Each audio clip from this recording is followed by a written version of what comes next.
মিশরের কাছ থেকে নিশ্চিত জয় ছিনিয়ে নিয়েছে। মুসলিম দেশটির প্রতি অবিচার করা হয়েছে। আর্জেন্টিনার বিপক্ষে মিশরের ম্যাচে সমর্থকদের এমন অভিযোগে সোশ্যাল মিডিয়া ছেয়ে গেছে।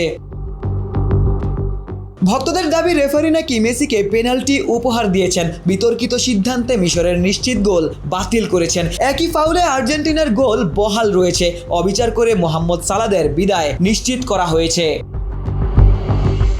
বিশ্বকাপের শেষ 16তে আর্জেন্টিনার বিপক্ষে নাটকীয় ম্যাচে মিশরের 3-2 গোলের পরাজয়। শেষ 15 মিনিটেই আর্জেন্টিনা কামব্যাক করেছে। তবে ম্যাচ শেষে রেফারিং নিয়ে প্রশ্ন উঠেছে। ভারের একাধিক বিতর্কিত সিদ্ধান্তেই নাকি মিশরের হৃদয় ভেঙেছে।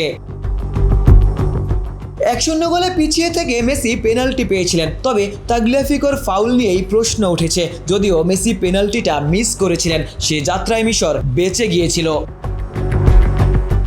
সেকেন্ড হাফে অবিশ্বাস্য কাউন্টারে মোস্তফা জিকো গোল করেছিলেন। মিশরকে 2-0-তে এগিয়ে দিয়েছিলেন। তবে বিল্ড আপে লিসান্দ্রোকে ফাউল করায় ভার চেকে গোল বাতিল হয়ে যায়। এই সিদ্ধান্ত নিয়েই সমর্থকদের মনে প্রশ্ন থেকে যায়।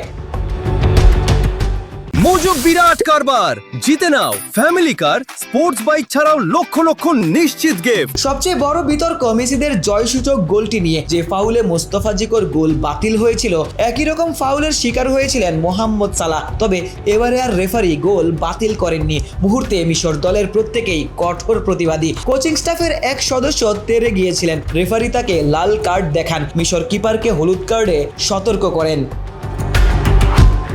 সামাজিক যোগাযোগ মাধ্যমে রেফারির সিদ্ধান্ত নিয়ে ব্যাপক সমালোচনা। অনেকের দাবি ফিফা মেসিকে ফেভার করছে, মিশরের প্রতি অবিচার হয়েছে। ইরান সেনেগালের পর মুসলিম দেশটি বিতর্কিত সিদ্ধান্তেই বিদায় নিয়েছে। আশিক সারোয়ার, নিউজ 24।